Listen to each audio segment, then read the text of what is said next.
Welcome students. আজ আমরা এসে গেছি চঞ্চল স্যারের ফিজিক্স ফার্স্ট ক্লাসে।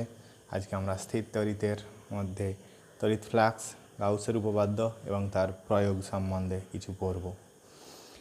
তো একটা প্রথমেই মজার জিনিস পড়তে চলেছি। তোমরা কি জানো আজ পর্যন্ত যে ক্ষেত্রফল হচ্ছে একটা স্কেলার রাশি, কারণ এর কোনো অভিমুখ নেই, শুধুমাত্র মান আছে। কিন্তু এখন দেখতে হবে যে এই তড়িৎ ক্ষেত্র চ্যাপ্টারে ক্ষেত্রফলকে একটা ভেক্টর রাশি দিয়ে প্রকাশ করা যায়। কীরকম? ধরো একটা 3 ডাইমেনশনাল কোঅর্ডিনেট সিস্টেম XYZ। তো এখানে কি আছে, একটা বর্গক্ষেত্র আঁকা হয়েছে। এটার ABCD একটা বর্গক্ষেত্র, যার প্রতিটি বাহু হচ্ছে A। এখন আমরা এর ক্ষেত্রফল কত জানি? এর ক্ষেত্রফল জানি হচ্ছে স্কোয়ার। তো ভেক্টর হিসাবে যদি আমরা ক্ষেত্রফল দেখতে হয়, এর ক্ষেত্রফল কত? AB cross BC। তাহলে AB ক্রস BC, তাহলে AB মানে কত? A, BC মানে A। দুটোর মধ্যে অ্যাঙ্গেল কত? সাইন থিটা, মানে সাইন এখানে 90 ডিগ্রি, যেহেতু পরস্পর লম্ব, বুঝতেই পারছো বর্গক্ষেত্রের। তাহলে সাইন 90-র যেহেতু 1, তাহলে কী হবে? A ইন্টু A সমান স্কোয়ার। এর অভিমুখ কোন দিকে হবে? এর অভিমুখ হবে, দেখো, AB ক্রস BC।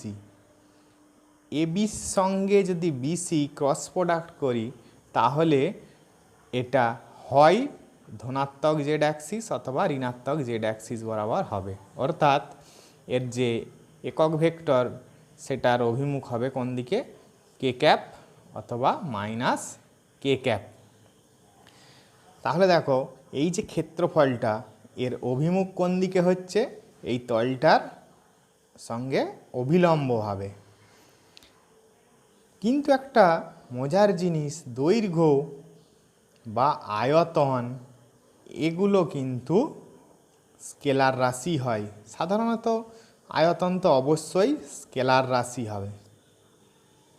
এবার দেখো একটা জিনিস, যে 2D তলের ক্ষেত্রে উভয় দিকই ক্ষেত্র ভেক্টরের অভিমুখ হতে পারে। 2D তল মানে যে কোনো একটা এমনি তল যেটা 2D, সেই তলের মধ্যে দেখো উপরের দিকেও ক্ষেত্র ভেক্টরের অভিমুখ হতে পারে, আবার নিচের দিকেও ক্ষেত্র ভেক্টরের অভিমুখ হতে পারে। মানে এইমাত্র আমরা যেমন দেখলাম প্লাস কে এবং মাইনাস কে বরাবর ক্ষেত্র ভেক্টরের অভিমুখ হচ্ছে। কিন্তু 3D তলের ক্ষেত্রে দেখো, একটা ধরো 3D তল, একটা চোঙ অথবা একটা ঘনক, এগুলোর ক্ষেত্রে কি হবে? এগুলোর ক্ষেত্রে দেখো শুধুমাত্র যে বদ্ধ তল, তাদের যেগুলো বাইরের অভিমুখে এর ভেক্টরের অভিমুখ হবে। এই যে ভেক্টরটা, এই যে ক্ষেত্রফলটা ধরো ডিএস, যে ক্ষেত্রফল, এর ডিএস ভেক্টরের অভিমুখ কিন্তু কখনোই ইনসাইড দ্য সিলিন্ডার হবে না, সব সময় কি আউটসাইড, বাইরের অভিমুখে, এবং অবশ্যই লম্ব হবে। কারণ এইমাত্র আমরা দেখলাম ক্ষেত্র ভেক্টরের অভিমুখ কোন দিকে হয়? তলের সঙ্গে লম্ব হবে। একই রকমভাবে এই যে একটা ঘনক, এই যেগুলো যে ডটের লাইন, মানে ডটের যে তলটা আছে, এই তলের বাইরের অভিমুখে হবে। অর্থাৎ ক্ষেত্র ভেক্টরের অভিমুখ এই তলটার জন্য বাইরের অভিমুখ, আবার এই তলটার বাইরে এই দিকে, এই তলটার জন্য কিন্তু এই দিকে হবে না। তাহলে কি হচ্ছে? এই ঘনকটার ভিতরে হয়ে যায়, তাহলে ভিতরে কিন্তু কখনোই হবে না। একটা ভীষণ ইম্পর্ট্যান্ট জিনিস তড়িৎ ফ্লাক্স। তড়িৎ ফ্লাক্সটা কি? ধরো কোনো একটা তড়িৎ ক্ষেত্র আছে, সেই তড়িৎ ক্ষেত্র এইখানে দেখো এই অভিমুখে তড়িৎ ক্ষেত্র আছে। এই তড়িৎ ক্ষেত্রের সঙ্গে একটা আমি লম্বভাবে একটা যে কোনো একটা তল রাখলাম, বলছে তাহলে ওই কোনো তলের মধ্য দিয়ে লম্বভাবে অতিক্রান্ত মোট তড়িৎ বলরেখাকেই কি বলা হচ্ছে? ওই তলের ওখানে তড়িৎ ফ্লাক্স বলা হচ্ছে। এখানে একটা উদাহরণ দেওয়া হয়েছে, দেখো এই যে এখানে তড়িৎ ক্ষেত্র আছে, এই তড়িৎ ক্ষেত্রে এখানে একটা তল রাখা হয়েছে, এই তলের মধ্যে দিয়ে দেখো দুটো তড়িৎ বলরেখা পাস করছে। এই ক্ষেত্রফলটার মধ্যে কটা করছে? 4টি। তাহলে এক্ষেত্রে আমরা তড়িৎ ফ্লাক্সের মান কত বলতে পারি? 2। তড়িৎ ফ্লাক্সকে ফাই দিয়ে প্রকাশ করা হয়। এক্ষেত্রে কত বলতে পারি? এক্ষেত্রে বলতে পারি 4। তাহলে দেখা যাচ্ছে যে যত বেশি ক্ষেত্রফল হবে, অবশ্যই এই দেখো এই যে রেড কালারের, তাহলে ক্ষেত্রফল যত বেড়ে যাবে তত ফ্লাক্স কিন্তু বাড়বে। তাহলে ক্ষেত্রফল increases and flux is also increases. এবার দেখো সব সময় যে ক্ষেত্রফলটা তড়িৎ ক্ষেত্রের সহিত লম্বভাবে থাকবে এমন ভাবার কোনো কারণ নেই। তাহলে তড়িৎ ক্ষেত্র কিন্তু যে কোনো কোণেই থাকতে পারে তলের সহিত, কিন্তু বলেছি যে ক্ষেত্র ভেক্টর সর্বদা তলের সহিত লম্বভাবে হবে। একটা উদাহরণ দেখো, যে এখানে একটা ক্ষেত্রফল নেওয়া হয়েছে যে কোনো একটা, তার ক্ষেত্র ভেক্টর অভিমুখ কোন দিকে? এই দিকে, এর সঙ্গে লম্ব।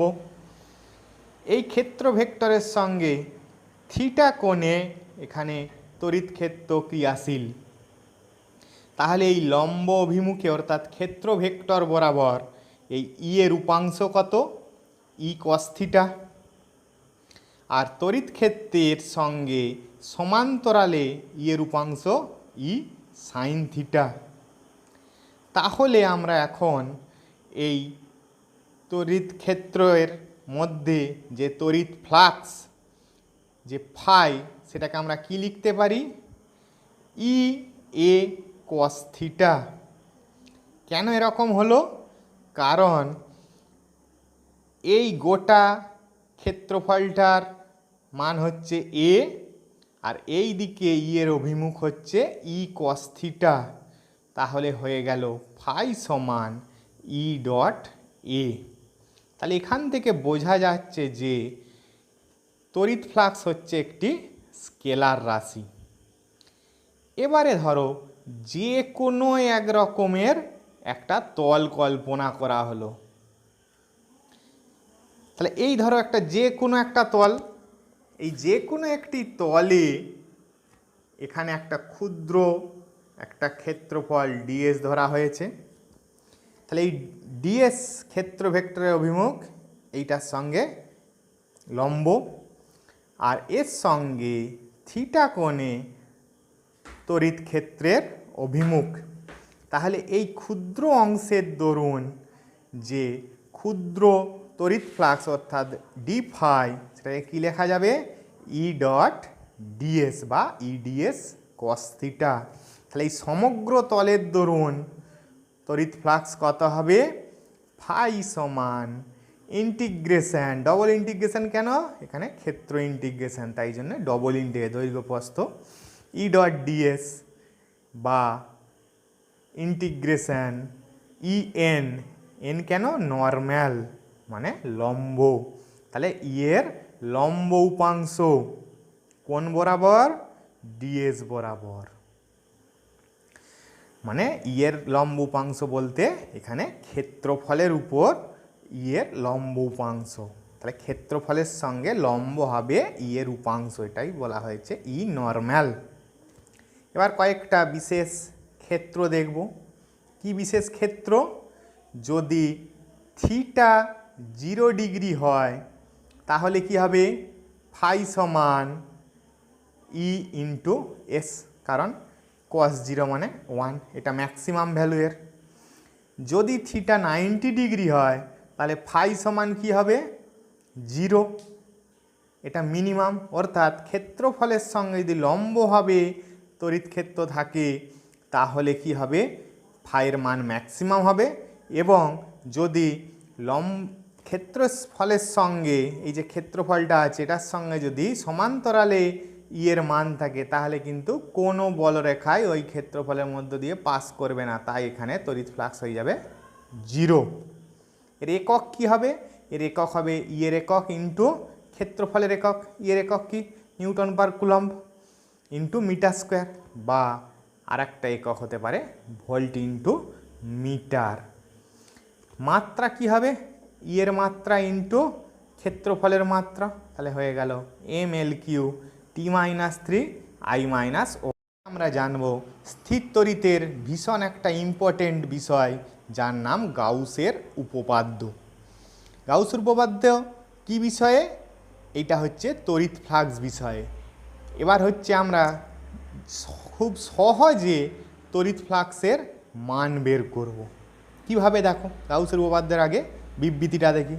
হচ্ছে কোনো বদ্ধতলের মধ্য দিয়ে অতিক্রান্ত মোট তড়িৎ ফ্লাক্স ওই তলের অভ্যন্তরে অবস্থিত মোট আধানের 1/ε0 গুণ। ε0 কেন হয়েছে? এটা একটা শূন্য বা বায়ু মাধ্যমে ধরে নেওয়া হয়েছে।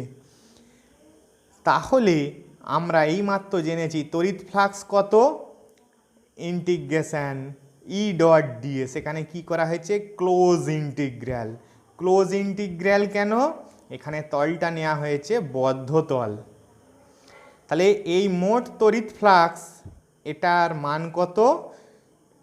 ওই তলের অভ্যন্তরে অবস্থিত মোট আধান কত ধরে নিচ্ছি? কিউ, আধানের 1/ε0 গুণ। তাহলে কিউ ইন্টু 1/ε, তাহলে কিউ/ε0। তাহলে ε0টাকে বলা হচ্ছে শূন্য মাধ্যমের তড়িৎ ভেদ্যতা। এবার আমরা যেটা জানব, এই গাউসের যে উপপাদ্য বা সূত্রও বলা যায়, এটা কিভাবে প্রমাণ করব। ধরে নিচ্ছি একটা যে কোনো একটা তল, তার একটা ক্ষেত্রফল ধরে নিচ্ছি। এই তলটার অভ্যন্তরে ও বিন্দুতে একটি আধান কিউ রাখা আছে। এই তলটার ক্ষেত্র ভেক্টর কোন দিকে? এই বরাবর, এন বরাবর। এই তলটির উপর একটি বিন্দু পি ধরে নেওয়া হলো, আর এই তলটির ক্ষেত্রফল ডিএস। এই তলটি থেকে, এই তলটির দু প্রান্ত থেকে এই ও বিন্দুতে একটি করে রেখা টানা হয়েছে। এই কিউ বিন্দুর দরুন এই পি বিন্দুতে তড়িৎ ক্ষেত্রের অভিমুখ কোন দিকে? এই বরাবর। আর এই ও থেকে পি এর দূরত্ব আর। তাহলে দেখো, এই কিউ বিন্দুর দরুন, মানে কিউ আধানের দরুন পি বিন্দুতে তড়িৎ প্রাবল্যের মান কত? ই সমান 1/4πε0 কিউ/r², আর ক্যাপ। এখানে আর ক্যাপটা কি? ই এর ডিরেকশন। এবার কি বলছে দেখো, এই যে এখানে যে দুটো রেখা পাওয়া গেছে, এটা তো একটা 3D হবে, এটা একটা শঙ্কুর মতো। তাহলে এই শঙ্কুটা এই ও বিন্দুতে যে ঘনকোণ উৎপন্ন করে, তোমরা বুঝতে পারছো, শঙ্কু মানে একটা কলার মোচা। যদি অগ্রভাগটা কেটে নাও, তাহলে ওই যে বৃত্তটা পাবে, সেটা ওই কেন্দ্রে যে কোণ করবে ঘনকোণ, সেটাকে বলা হচ্ছে ঘনকোণ। সেটাকে ডি ওমেগা দিয়ে প্রকাশ করা হয়, এটা বড় হাতের ওমেগা। তাহলে এই ডিএস ক্ষেত্রের মধ্য দিয়ে নির্গত ফ্লাক্স কত হবে? ডিফাই সমান ই ডট ডিএস। এর মান আমরা আগেই পেয়ে গেছি। ডিএসকে কি লিখতে পারি? N DS, N cap DS. কেন? নর্ম্যাল বরাবর ডিএস এর অভিমুখ, নর্ম্যাল অর্থাৎ লম্বভাবে। এটাকে আমরা স্কেলার করে এটাকে ভেক্টর করে দিয়েছি। তাহলে দেখো, এগুলো তো স্কেলার বাইরে বেরিয়ে গেল। তাহলে R cap dot N cap DS. এবার আর ডট এন, এটা যদি তোমরা লক্ষ্য করো, এটাই কি দেখতে পাবে? আর ডট এন, আর আর এনের মধ্যে কত অ্যাঙ্গেল? আর আর এনের মধ্যে যদি এটা আমি থিটা অ্যাঙ্গেল ধরি, তাহলে হয়ে যাবে ডিএস কস থিটা। এবার যদি মোট ফ্লাক্স ধরি পুরো সমগ্র তলটির দরুন, তাহলে ফাই সমান হয়ে যাবে E dot DS close integral. তাহলে close integral E dot DS, E এর মান বসাও। তাহলে কি হবে? 1/4πε0 কিউ/r², আর ডিএস এর মান হয়ে গেল কত? ds cos theta. তাহলে এইটাকে যদি আমরা ক্যালকুলেশান করি, এই q/4πε0 এটা বাইরে চলে আসবে ইন্টিগ্রেশনের, ভিতরে কি থাকবে ds cos theta by r square.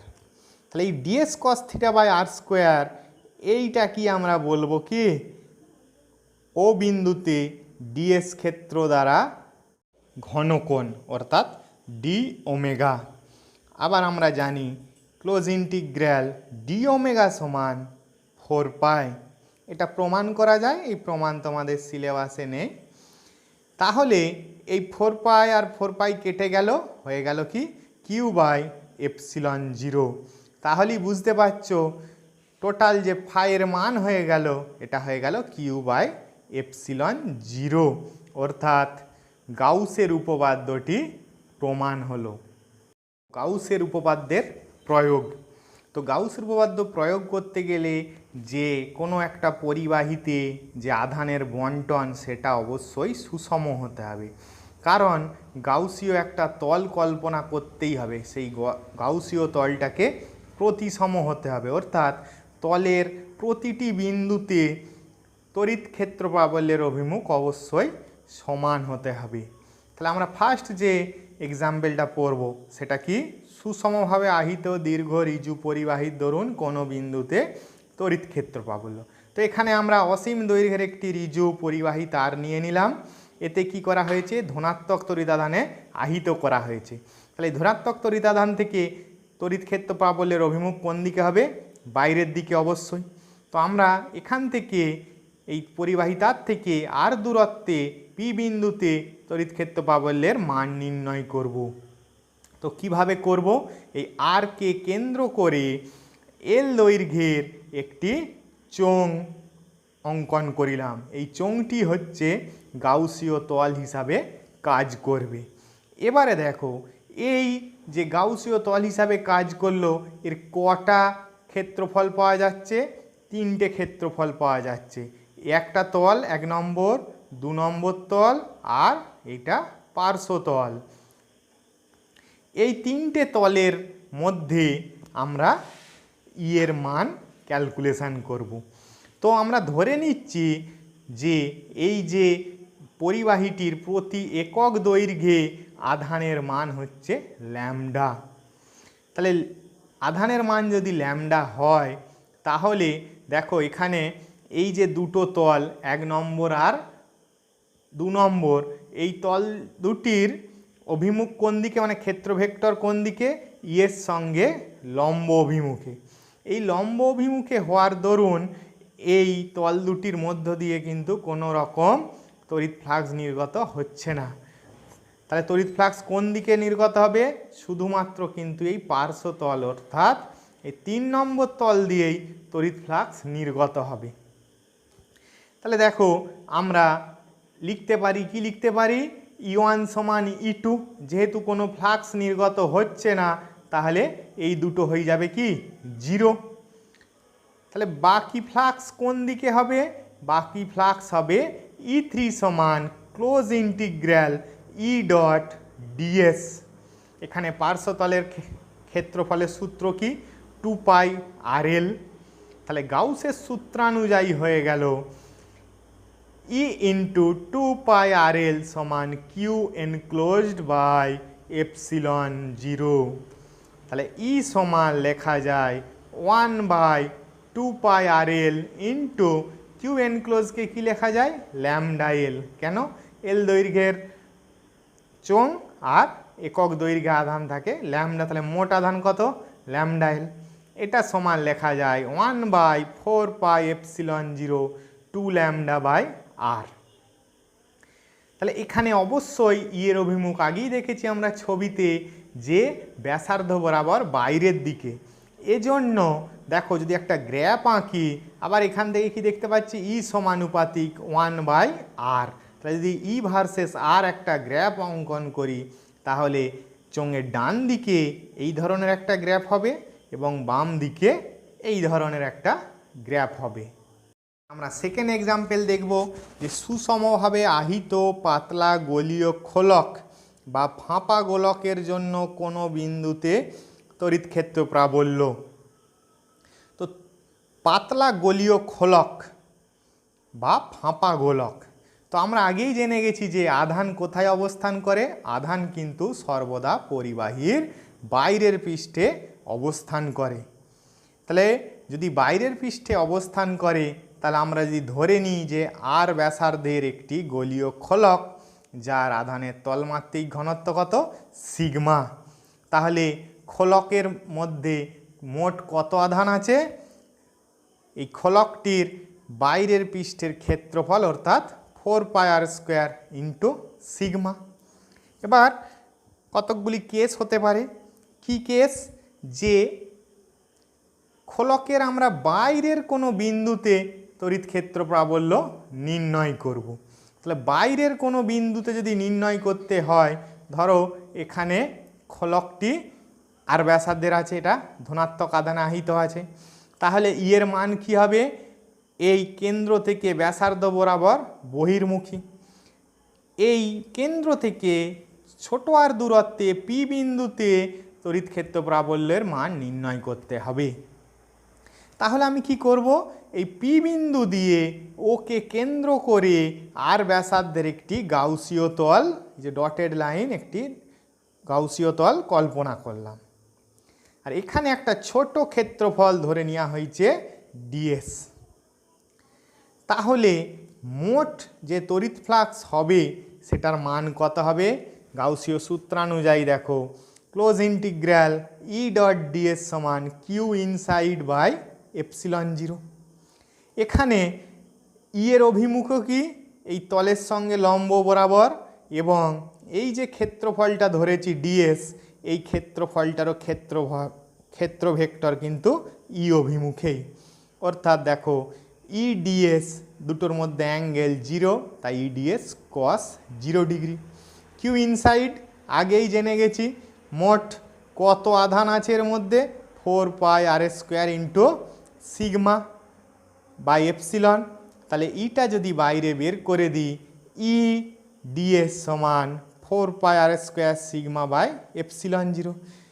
এবার একটি গোলকের পার্শ্বতলের ক্ষেত্রফল কত, 4πr²। তাহলে এখানে এগুলো কাটাকুটি হয়ে কি হলো, ই সমান হয়ে গেল sigma r² by epsilon naught small r²।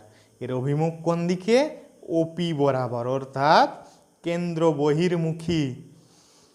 তাহলে এখান থেকে কি দেখা যাচ্ছে, ইটা সমানুপাতিক 1/r²। তাহলে এটাকে ভেক্টর ফর্মে লিখতে পারি আমরা, ই সমান sigma r² by epsilon naught small r² r cap. এবার গোলকের যদি আমরা পৃষ্ঠে কল্পনা করি, গোলকের পৃষ্ঠে কল্পনা করলে একবার ছবিটা দেখি, গোলকের পৃষ্ঠে যদি কল্পনা করি তাহলে কিন্তু কি হবে, এই ব্যাসার্ধটা হয়ে যাবে বড় আর, মানে এই গোলকের তলটাই হয়ে যাবে কি, গাউসীয় তল। তাহলে এই আগের ফর্মুলা থেকে আমরা ছোট আর সমান বড় আর বসিয়ে দিতে পারি। ছোট আর সমান বড় আর বসিয়ে দিলে কি হবে, ই সমান সিগমা বাই এপসিলন 0 বাই, বা ভেক্টর আকারে লিখলে কি হবে, ই সমান sigma by epsilon 0 into R cap. Case খোলকের ভিতরের কোনো বিন্দুতে, তাহলে এইটা হচ্ছে ধরো খোলক আর ব্যাসার্ধের ভিতরে একটি পি বিন্দুতে, যেটা হচ্ছে কেন্দ্র থেকে দূরত্ব স্মল আর, এখানে তড়িৎ ক্ষেত্র প্রাবল্য বের করতে হবে। কিন্তু একটা মজার বিষয় হচ্ছে, এখানে তড়িৎ ক্ষেত্র প্রাবল্য কোনো ক্যালকুলেশন না করেই সরাসরি বের করে দেয়া যাবে। কিভাবে, আমরা জানি যে কি, আধান সর্বদা পরিবাহীর বাইরের পৃষ্ঠে অবস্থান করে। তাহলে এই গাউসীয় তল দ্বারা আবদ্ধ আধানের পরিমাণ কত, 0। তাহলে ই ডট ডিএস সমান কিউ এনক্লোজ বাই এপসিলন 0। তাহলে কিউ এনক্লোজ বাই এপসিলন 0 কত, 0। তাহলে ভিতরে আধান হয়ে গেল কত, ই সমান, মানে ভিতরে তড়িৎ ক্ষেত্র প্রাবল্যের মান কত হলো, ই সমান 0। তাহলে আমরা যদি এখন ই ভার্সেস আর গ্রাফ অঙ্কন করি তাহলে কি দেখতে পাবো, যে একটা গোলকের, এটা ধরো কেন্দ্র, কেন্দ্রের ভিতরে কি দেখলাম যে এর মান 0, এই যে মোটা করে লাল কালি দেওয়া আছে, এর মান 0। যখনই পৃষ্ঠে এলো তখন কি হবে, এর একটা মান হলো। তারপর যত এই পৃষ্ঠ থেকে দূরে যাওয়া হবে ই কিন্তু 1/r² সমানুপাতিক হয়ে যাচ্ছে, উভয় পার্শ্বেই হবে। তাহলে তোমরা মোটামুটি এই গাউসীয় তল দ্বারা তড়িৎক্ষেত্র প্রাবল্য নির্ণয় শিখলে এবং তড়িৎক্ষেত্রের বিভিন্ন জিনিস শিখলে। এর পরের লেকচারে আমরা তড়িৎ বিভব শিখব। Thank you.